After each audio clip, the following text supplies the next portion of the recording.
If you want to make more Dynasty Fantasy Football trades, this is the video for you. Today, I'll be going through my 4 rebuilding Dynasty teams, analyzing what direction I want to go, and ultimately firing off some offers to help me accomplish that. On this video, you guys will get a glimpse at my own process for evaluating my teams, actions to improve, and how our Flock My Teams feature and calculator are the 2 biggest tools in the industry. These tools alone have helped me formulate the majority of my own Dynasty trades and have helped me become a hyperactive Dynasty manager. Corey did the contending version of this video last week, but like I said, going into team number 1, and that will be from FlockMeSilly. As you guys can see the team on the screen right now, number 1 on the Flock My Teams analyzer right here, 29,969 value. As you guys can see the rest of the league, we got Corey in here, obviously Sir King Jared. If you are in the FSC community, you might recognize maybe even your own team, possibly other teams that you have potentially been in leagues in before. But as you guys can see, my team right here, I'll tell you how I ended up getting Jaden Daniels and Jalen Hurts in a second, but I did start this offseason with a slightly different team. So far, though, the roster that I currently have, Jaden Daniels plus Jalen Hurts and Jameis Winston at quarterback. Running backs, obviously, Omari and Hampton leading the folk there. Ray Davis, Jalen Wright, etc. behind him. Puka Nakua, Emeka Puka as my main wide receivers. Colson Loveland as my main tight end here, along with what looks like, 3 2026 firsts, an extra 2026 second, 3 2027 first, and an extra 2027 second. But overall thoughts, obviously, I do have my main needle movers at the top here. Quarterback's going to be set for a while. Got my main anchor running back when I'm ready to compete. Obviously, Puka Nakua, he is still 24 years old, so even if I do punt this year, I'll have the flexibility to potentially contend after this year if I can build a team around these guys, which I'll discuss in a second. And on top of that, we have Colson Loveland here at tight end. Again, clear top 4, top 5 tight end option, 21 years old. Fits my team very, very well. And for reference, this is a start 11 1.5 tight end premium superflex league, in case you guys were wondering with the league settings. But in terms of the potential negotiations and overall trade strategy I wanted to employ in this league, it's very clear to me. In FlockMeSilly, I wanted to maneuver some of my old production into cornerstone assets. Well, spoiler alert, 2 deals were able to help me accomplish that. But as you guys can see, this offseason, I didn't enter with Jaden Daniels and Jalen Hurts. I'll actually show you in the trade ideas that resulted in those deals this week. For those 2 trades, as you guys can see on the screen now, first one that I ended up making with Rylan, I'll show you the discussion, ultimately what the starting point was and how the trades ended up materializing. But the deal we ended up agreeing to, Jaden Daniels plus Colson Loveland in exchange for Josh Allen, Kyle Pitts, Keon Coleman, and that 2026 second. And if we plug that in over on the Flock calculator, as you guys can see here. So what did we get here with Jaden Daniels? We'll plug him in right there. We'll go to Colson Loveland, plug him in. Josh Allen, boom. Obviously, connecting him with that stack as well with Keon Coleman. If you're betting on Keon Coleman, you get the Josh Allen there. Obviously, you get the implied upside if Coleman is that hit. Kyle Pitts, funny enough, he wasn't even in the original offer that I made, as you guys would have seen on the screen. But ultimately, that's what Rylan ended up requesting. And then we go to, a 2026 second. Probably going to figure in that mid to late range. Probably closer to the mid if I were to expect. So, as you guys can see, pop it in. Fair trade by the expert calculator. Even when I go by my own rankings, by the way, feature over on Flock. If you are a member on the site, you can sort by creator rankings. If I do this, boom, submit.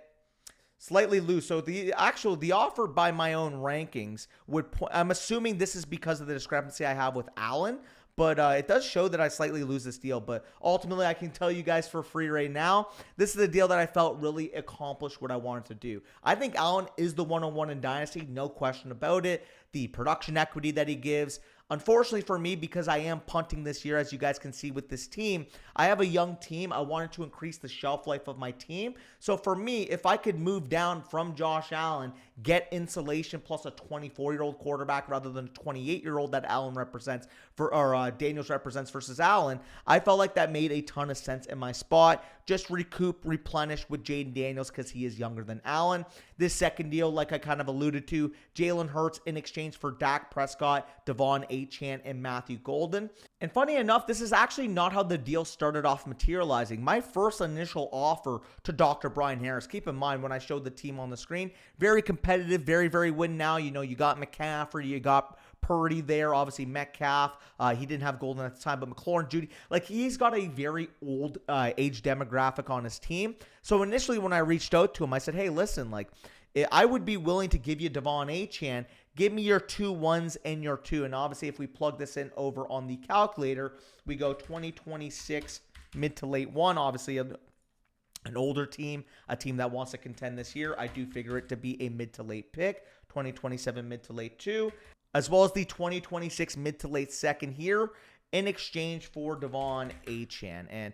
And sorted by my rankings, as you guys can see, kind of a slight lose, but like I said, I don't mind giving up production equity in my spot. I don't mind taking a slight loss on a deal if it helps me mature in terms of where I want to be at the end of the offseason. Like I alluded to you guys, I wanted to make my team younger. I wanted to keep accumulating picks. Devon Achane, yeah, he is a younger running back, but he is a running back at the end of the day. He would further my contending window, even despite being a younger asset as a whole. So if I had the option to liquidate, I would have preferred to do that. However, as we guys can see on the expert rankings as well, pop it in, fair exact trade. So I felt like this was a fair offer. Dr. Brian, unfortunately, wasn't willing to do that type of structure. Instead, he actually leaned towards a different structure. I realized, hey, I got a lot of old production on my team.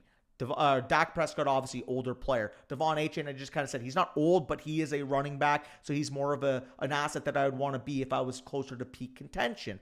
Instead, what I did with those assets is I ended up moving Devon Achane, Matthew Golden, and Dak Prescott and solidifying it to Jalen Hurts. Again, my thought process there, my team, yeah, it doesn't have depth right now. Once I use a lot of this capital, 2026, 2027, whether it's on veteran players that I trade those picks for, whether it ultimately ends up being rookies replenishing this team, I'm looking toward for the future. Daniel's going to be a lock in my lineup. Hurts going to be a lock in my lineup. Hampton, lock in my lineup. Puka, Puka, hopefully by then, maybe 2026, 2027.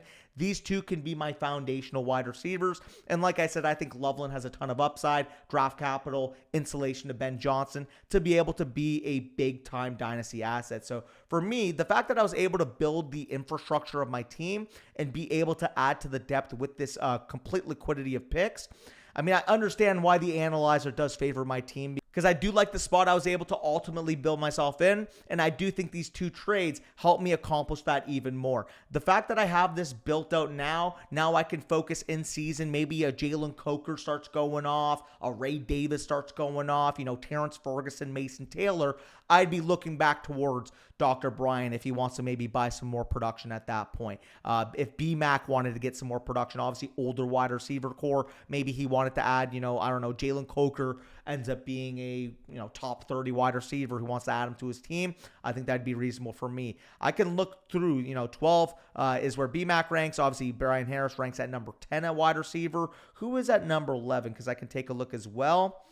Yeah, like Obi-Wan Mahomey here too. If this team starts showing right away, obviously having that advantage at tight end, having that advantage at quarterback, running back, if he needs another boost at wide receiver, in season is where I'd look to do that. Obviously, I don't have guys that look too appealing right now outside of Puka Nacua, but at the same time, like I said, Coker, Douglas, I mean, unlikely to be Zay Jones, but if any of those guys pop off, those would be the main contending teams I would try to ship them off to. Obviously, those were the deals that were accepted. These are my thought process for the other trade ideas I had, being Achane plus for Malik Nabers and Amarian Hampton plus for Malik Nabers. So you guys can see, for the Malik Nabers one, obviously, of course, we have Ryan Brolo here, secondhand CTE, having Malik Nabers. He is the clear best asset on his team, I would say. I say, obviously, you got some young assets around him. RJ Harvey's still young, Jordan Love, JJ McCarthy. Like, he's got young assets across the whole, but Malik Nabers is his clear one needle mover. So I was seeing if I could work up to Malik Nabers. Like I said, he does have a good running back core, but I know Ryan does like running backs a ton, hence the structure. I did offer him Devon Achane plus Emeka Egbuka plus a 2026 mid to late first round pick, which if you plug over on the Flock calculator, we see plug in Malik Nabers. We plug in Devon Achane. We plug in, sorry about that, Emeka Egbuka. And we go with that 2026 mid to late 1. And this was an offer that he was thinking on for a while. Like I said, we do have a slightly win by the expert rankings, but knowing his spot, knowing that he kind of only really has Malik Nabers as his top asset, he kind of would be in a position where if he wanted to break it, get an extra 2026 pick, this would be the type of team I would start to try to retool with. So we had that sitting on there. Unfortunately, we were not able to get a deal done, but the other offer that I sent him, like I mentioned, was Hampton plus for Nabers. Devon Achane, obviously not available in this instance. I end up trading him in that deal for Jalen Hurts. So instead, what I asked him is, hey, listen, I still do have Amar in Hampton. I have no problem keeping Amar in Hampton because he's younger than Achane. But if you are interested in another young running back, feel free to hit me up. Unfortunately, like I said, probably not going to be able to get a deal done. He still values Malik Nabers appropriately. But the offer that I did send out to him at the time was Malik Nabers I would receive in exchange for, I believe it was what? Amari in Hampton, Mason Taylor, and a 2026 1 and 2 is what I remember, right? 2026 mid to late 1 and a 2026 mid to late 2. Perfect. So that was the offer that I ended up making him. Again, it does say that I win, but I do think in his spot, those picks actually are closer projected towards mid-range. And for him, you get a young tight end, an elite running back. Again, just kind of fueling the field, seeing where he was at on this. Unfortunately, like I said, not willing to get that deal done. But it kind of goes to show you, hey, guys, I made 2 deals in this team, but I also had a couple offers that unfortunately were not able to get across the line. Having access to this My Teams feature, having access to this calculator, some deals might not get accepted, but as you guys can see, when you continue with those negotiations, when you continue messaging back and forth, seeing their rationale, it's more likely you guys can get a deal done at the end of the day. So, like I said, unfortunately not able to get that deal done with Ryan, but at the same time was able to get those deals done with both Rylan and Dr. Brian Harris in this league. But moving on to the second rebuilding team of this video. So going off of FlockMeSilly, we head now to No Flockin. And as you guys can see, this is a league that I won in year 1. Second year last year, unfortunately, I ended up losing in the semifinal. And I'll show you the recap of deals I've made this offseason. But I've made it be known, hey, listen, I don't think this team's going to be a sustained contender. What I did, instead of trying to, go another year, see where I'm at, I got proactive. I rebuild this thing. As you guys can see in terms of value, the clear top 3 teams in value according to the expert creator rankings here. We got AJ, we got BD Bacon, we got Bush. My team, again, decent position, number 6. But as you guys can see, that is very much carried by my pick liquidity, like I will show you guys in a second. Even when you sort this by my rankings, we'll see here, I'm at number 6. I do believe, however, this is only analyzing the 2026 and 2027 capital, because as you guys can see on the screen as well, I do have a boatload of 2028 capital on top. But as you guys can see, I mean, this is just a clear punt situation. Drake May, JJ McCarthy, Bryce Young, main quarterbacks. Puka Nakua, Emeka Egbuka, maybe Shaheed, somebody I can sell in season. Maybe a Tyler Lockett, someone I can sell in season. But realistically, not guys that are going to net me anything on the trade talks at this point in the offseason. And then we have basically nothing at tight end. Like maybe somebody ends up getting interested in Zach Ertz in season, but he's not somebody that's possible to sell at this point of the offseason. It's clear as day. My intention on this team, I want to tank. That's why I have all these picks. That's why I have those picks in 2028. At this point, I built out quarterback liquidity. I got my 2 stud wide receivers I want to build around, and ultimately the rest of the base of my team is going to come through the capitals. But I mean, it doesn't stop me from ending up having to try to make a deal here. In No Flockin, it's clear as day. My one final liquid asset that I want to move in this situation, young franchise quarterback. I'm ahead of market. Probably not going to be somebody I sell. JJ McCarthy, same thing. Young quarterback, probably not going to want to sell. I guess maybe at one point in the season, I would sell one of these quarterbacks, but I would wait until maybe, if we look down here, fire sale, he wants to acquire somebody and he's willing to give picks at that point. Probably not going to happen if his team's named fire sale. He's not going to want to move any of these picks for a young quarterback asset. Same thing here. Like maybe we can get this team, because they only have Cam Ward, to maybe make a purchase for a quarterback in season. But it looks that's the reason why. Irritable bowel syndrome, as well as fire sale. Given their names and given their picks collected, they're probably not in the business of wanting to send some picks for a quarterback asset at this point. A, they'll just accept some more volatility onto their rosters, and B, they don't want to score points. So I know inherently, based off my league mates' tendencies, based off how they structured their team, it's unlikely that I'll be able to get capital. Again, I can always try at a later point.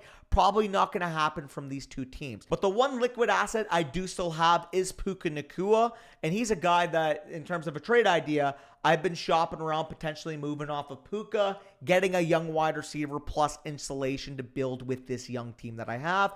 And the main guy that I was talking with is actually Corey, my co-host himself. And I'll plug in the deal that we're talking about. We were in discussions for me receiving Marvin Harrison Jr., his 2026 mid to late first. I plugged in early to mid by accident. 2026 mid to late first and 2027 mid to late first.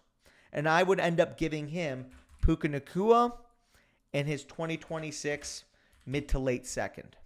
We plug that into the calculator by the experts. Again, exactly a fair trade, even if you sort by my own rankings, assuming that, boom, going to be a fair trade. By both of our rankings for that matter, because obviously I can just sort by Corey on the site as well. Boom. All of our counts have it as a fair trade. Now, unfortunately, as you guys can see with the DMs with Corey, he thinks he can get better out there. Now, I don't know. I mean, you got a fair deal smacking you in the face right now. Obviously, I'll show you guys his team as well.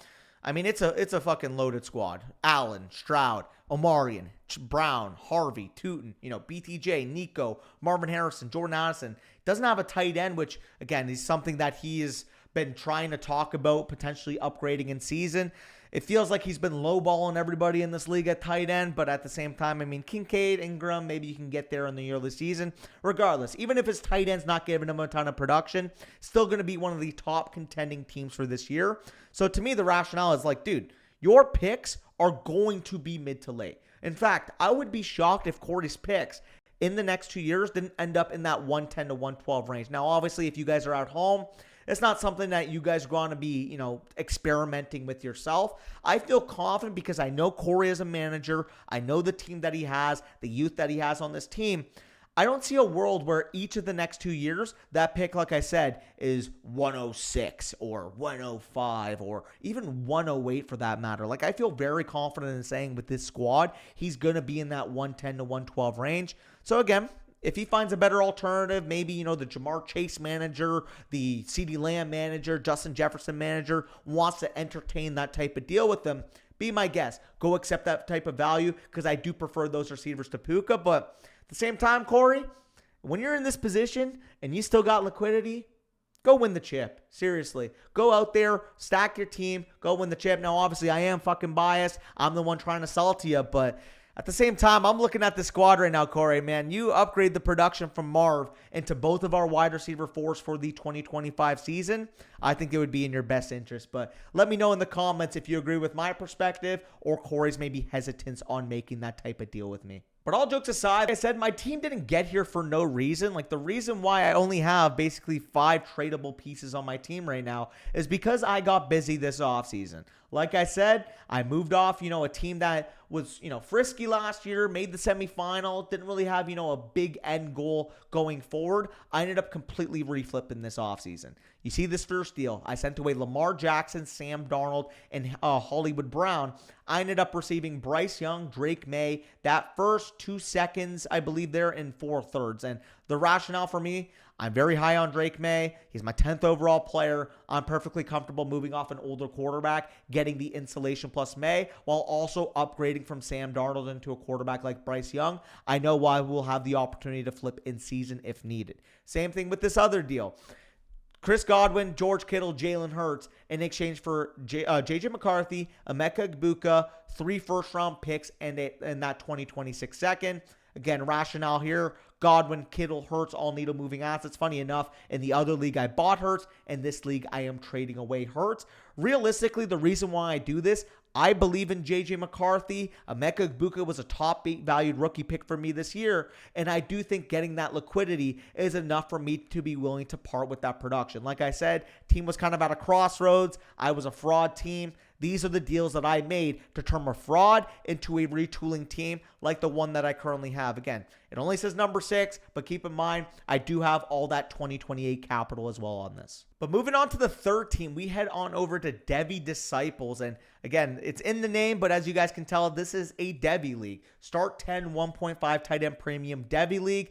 This is with, some of the OGs, Fletsky, Dynasty IM, Brock, obviously Bushy's in here. We got Ron, shout out Ron Stewart, obviously crazy ambassador there. A lot of the OGs in this league, as you guys can see. And in terms of the squad that I currently have right now, I'll also show my Devy pool in the top corner when I show this. There's a reason why my team name is underclassmen. I have Drake May. I have Ashton Genty, Drake London, Travis Hunter, Tucker Kraft as my main pieces. Not a lot of picks, but my Devy pool is the value of this team. Having guys like Jeremiah Smith, Ryan Williams, etc. like you guys can see there. I feel very comfortable in projecting my team moving forward to be a juggernaut by 2027 because I have a big-time monopoly on some of the biggest, names in these 2026 and 2027 classes. So feel very good about that. In terms of how I attack this team, very clear to me the fodder on this roster right now. It's not May, it's not Genty, it's not these receivers. It's these top receivers. It's these depth wide receivers. Jerry Jeudy, Jawan Jennings, Darnell Mooney, Keon Coleman, Xavier Legette, they all kind of figure into that range where they're receivers that have tangible value right now, but at the same time, I really don't have a big time use for them. In terms of either, with Jeudy and Jennings, they're more productive pieces. Same thing with Mooney. In terms of Coleman and Legette, more like volatile prospect type of profiles at this point. So I like Jeudy. I like Jennings. I think they project well this year in redraft. But ultimately, my main purpose was seeing if I can move those two pieces into young, established liquidity. Can I move over and get a Josh Downs type? Realistically, if I plug in Jerry Jeudy for Josh Downs, as you guys can see in my rankings, I do prefer Josh Downs by 8 picks. And even when you go to the expert rankings, they prefer Downs by about 7 picks. Again, they're close enough in the vicinity. I may as well poke around. If Coach Scout preferred Jeudy this year in relation to Downs, maybe he would have been willing to make this move. Now, unfortunately, as you guys can see in the DMs, we both kind of realized we were in the same boat at this point. I also do make this offer to Achane. Very interesting. I offered him this, Jeudy, Jawan complete package here in exchange for some of his Devy liquidity. My thought process here, he's got kind of more of an established team. Gibbs, Achane giving him running back production. Caleb, Brock Purdy giving him quarterback play. Obviously, Mark Andrews. His main weakness in terms of competing this year would be at wide receiver. So I said, hey, listen, I don't need these wide receivers. These wide receivers, I will send to you all of them. Just give me some Devy picks. Give me a Devy player with Bryant Westco. We'll call it a done deal. Now, I haven't gotten a response yet. I'll kind of gauge where he's at. But to me, when I'm looking at his roster, because you have these young running backs, because you have, the built-out quarterbacks, tight ends that you believe in, if he adds some wide receiver talent, I do think he has a chance to potentially compete with some of the better teams in this league from a pure production standpoint. And then finally here, I did also message this EJM. 12th ranked wide receiver core, Keenan Allen, Nathaniel Dell, nothing else. Hey, I will offer you all these wide receivers. I don't think this team's going to be very good for a while, so I'm going to try to get his Devy liquidity in exchange for, giving him this wide receiver depth. If I give him this 4-stack of wide receiver, I can see him thinking, okay, I got Mahomes, I got Geno, I got, Kyron Williams, RJ Harvey.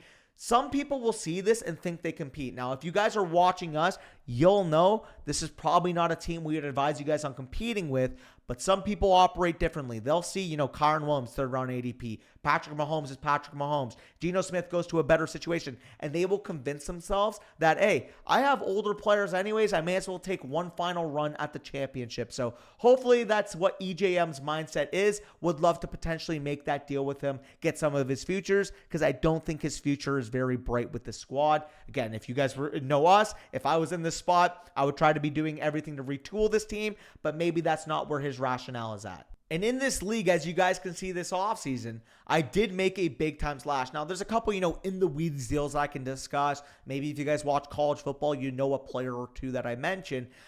But if you do watch college football specifically, you'll know these main names. This main deal that I ended up making with Ron is a monster here.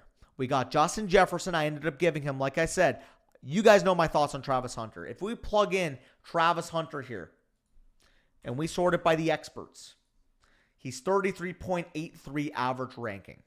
If you plug in by my rankings, he's 24 overall. My thoughts on Travis Hunter are that he's a superstar player. Ron knows this, by the way. Ron believes in Travis Hunter to the capacity that I do. So maybe if you're in a league that is less on Travis Hunter, he went, 105, 106, maybe 108 in your rookie drafts. Okay, maybe this deal isn't as applicable to you. If you guys are also all in on Travis Hunter, he was your 102 this year. Think that this is the type of valuation that Hunter has in this league. So I ended up trading him Justin Jefferson. I ended up receiving Travis Hunter and Ryan Williams, 2027 wide receiver of the Alabama Crimson Tide. Big time freshman season, already projected to be a top 2, top 3 overall dynasty pick in the 2027 class. So the way I evaluated this was Travis Hunter plus an early second or an early 2027 first in exchange for Justin Jefferson. Now keep in mind, it does say early to mid. There is volatility mixed in there. Like sure, maybe in a bad scenario, Ryan Williams loses some value. Based off what we saw as a true freshman, based on the fact that a quarterback I do believe in now is committed to Alabama with Keelan Russell coming over, out of Texas, Gatorade Player of the Year, really do believe the Alabama Crimson Tide are going to be a force to be reckoned with in the next couple of years. I think Ryan Williams is going to end up being a top 10 overall draft pick. The speed that he has, the fluidity, the overall accomplishments that he showed as a route runner in year one on top of the production profile, I do think Ryan Williams, yeah, he's not Jeremiah Smith. I think everybody knows Jeremiah Smith, but Ryan Williams is that dude. To me, I love Travis Hunter. I think the upside is he could eventually be a top 4, top 5 overall dynasty wide receiver. And I love the aspect of getting Ryan Williams as insulation. Yes, Jefferson, clear top 3 dynasty wide receiver, not taking anything away. He's literally my 7th overall player. But to me, I'm getting upside in both ways. If Hunter ends up materializing, I think they will be about equatable value. And like I said, getting Ryan Williams as that insulation in this deal is gravy on top. But moving on to the final league, we go switch over to Devy Degeneracy. And I mean, Corey's team is fucking stacked in this team as well. Hurts, Mayfield, Hall, Jacobs, etc. They're very, very stacked wide running back core. Wide receivers loaded to the rim. George Kittle at tight end. I'll kind of tell you how he ended up getting here in a second because, spoiler alert, I might be a contributing factor here. But keep in mind when you're looking at this league, this is a start 11, 1.5 tight end premium best ball Devy league. So keep that in mind. I'll share my Devies on the screen as well along with my team. As you guys can see with my team, May, Jordan Love, Russell Wilson, main quarterbacks, Ashton Jeanty, Omari, and Hampton. Wide receiver, we have Travis Hunter, Jackson Smith and Jigba, Luther Burden, Trey Harris, etc. there. And then at tight end, we have Isaiah Likely, Darren Waller, along with an extra 2026 Devy depleted rookie first. Keep that in mind. Devy picks are not the same as rookie picks. If you see a Devy first, it does not have the value of a normal rookie first. The reason being, all of the top rookie picks that you'll have in a normal dynasty league will probably already be rostered in Devy. So these picks are including a depleted pool, not the overall 2026 class pool. So keep that in mind if you guys are unfamiliar with Devy. Devy picks are going to be the far more valuable assets. So in terms of the Devy picks, these 4s are the valuable assets. 1 to 3 is your rookie draft order. 4 to 7 would be your Devy draft order. So keep that in mind. We have Drake May, like I said, Love, got those running backs, got those wide receivers, Isaiah Likely at tight end, on top of a loaded prospect pool. We feel great about this. Garrett Nussmeier, top 2026 quarterback. Cam Coleman, Jonah Coleman, Darius Taylor, Brian Wesco, I mentioned earlier. I feel very, very good about the Devy pool I was able to build up. And on top of that, we ended up making a big-time splash in this league with Corey himself. Before I get into that splash, I'll tell you about some of the negotiations I'm currently in, because if you guys do know me, you'll know that I do view JSN as one of the more, I would say, slightly misappropriated assets on the market right now. I do have him as Dynasty wide receiver 16. I am curious where the experts are at on him. So I am at 16. The experts have him at 12, actually ahead of Hunter. So because of that factor alone, I know that the market is about 4 wide receiver spots higher on JSN than where I'm currently at. If that's the case, and I'm having an asset that I view to be slightly higher on the market as opposed to where I view them, they're a clear sell high to me. So in terms of trade idea for this league, it would be seeing what type of pivots I can get off of JSN. The three main ones I've been talking about so far are with actually Caleb. As you guys can see, Caleb right here. Hernandez's Hitmen here. We got one with Sexy Pats here. I believe Sexy Pats is doing football. And then we also have one with Riley Bush. I believe Riley Bush, where is he? He would be right here. And I'll show the trade discussions on the screen, but for the most part, the main bread and butter of this league is seeing, hey, can JSN get me Ryan Williams? Now, unfortunately, as you guys can see, those discussions, we kind of got there. They didn't really want to go that direction because they think at this point that their team is young, which, as we guys can see here, yeah, I mean, Josh Allen, Penix, Harvey, Cook, they could very well make this deal, in my opinion, but if they don't want to make it, they don't want to make it. I think Ryan Williams is a stud. You guys would have got that from the last section when I talked about that Jefferson deal. So looking like that's going to be off the table. The other offer I offered here, I know Riley's a big-time Ohio State fan. This could either work in my favor or against me here. I asked him what the evaluation is between JSN and Jeremiah Smith for him. Keep in mind, perfectly willing to add. If he says, hey, listen, like I value Jeremiah Smith around where BTJ is at the market, I would be willing to add on top of JSN to go and get Jeremiah Smith. Jeremiah Smith looks like he's going to be generational. Looks like the best wide receiver prospect we've ever seen. If I can get a crack on the next Jamar Chase, I will be doing everything possible to be trying to maneuver JSN into that. But I mean, hey, I could go for the next Jamar Chase, or I can just take the sure thing. The other offer I was talking about was with Caleb to try and get Malik Nabers off of his team. Malik Nabers is the clear lone bright spot right here, unfortunately. Yeah, Herbert's solid, but outside of Herbert and Nabers, there's a lot of older assets, a lot of non-needle moving assets. So I said, hey, if you're trying to break up Malik Nabers, if you're trying to get as many tangible pieces as you can, I know Caleb loves Luther Burden. I know he's like me, views him as a top 25-ish level wide receiver asset. I said, hey, I will offer you Jackson Smith and Jigba, Luther Burden, and a Devy pick for Malik Nabers. Unfortunately, he said, well, Malik Nabers, my wide receiver one in Dynasty, probably not going to end up happening. But hey, that trade idea never even happens if I don't see on the My Team's feature that Malik Nabers is a clear lone bright spot on the team, because in his mind, he's probably thinking, I can sell Nabers, get a Godfather. He just probably didn't view my offer as up to that par, unfortunately. So it is what it is. Again, I'll keep working on this. If I do have any trades, keep this in mind, any of these four leagues, if I do have trades that end up materializing after this video is published, I'll make sure to update you guys on, live streams, maybe some future videos. But for the most part, I just kind of wanted to show you guys how I evaluate my own rosters, how I go about trading, and ultimately how I get deals done. I got 2 done for this video. I showed you some of the examples in the offseason, and who knows, maybe by the time this video goes up 2 weeks afterwards, I'll have 4 or 5 trades done based off of this video alone. But either way, if you guys did enjoy, make sure you leave a like down below. Like I've referenced all video, if you want access to the best tools for your Dynasty Fantasy Football League, head on over to flockfantasy.com, promo code FSE. Like I said, the My Teams and Calculator features are the biggest tool I use on a day-to-day basis to get deals done. If you guys are in leagues with me, you'll know I am the single most active trader you guys will meet. This is how I got there. This is how I became better. Don't miss out. Go sign up over on Flock. And if you guys are interested in drafting some of these players in best ball right now, go over to Underdog. Use promo code FSE for up to $1,000 on your first deposit. But with that being said, peace out. We'll talk to you soon. I'll update you how these teams end up materializing.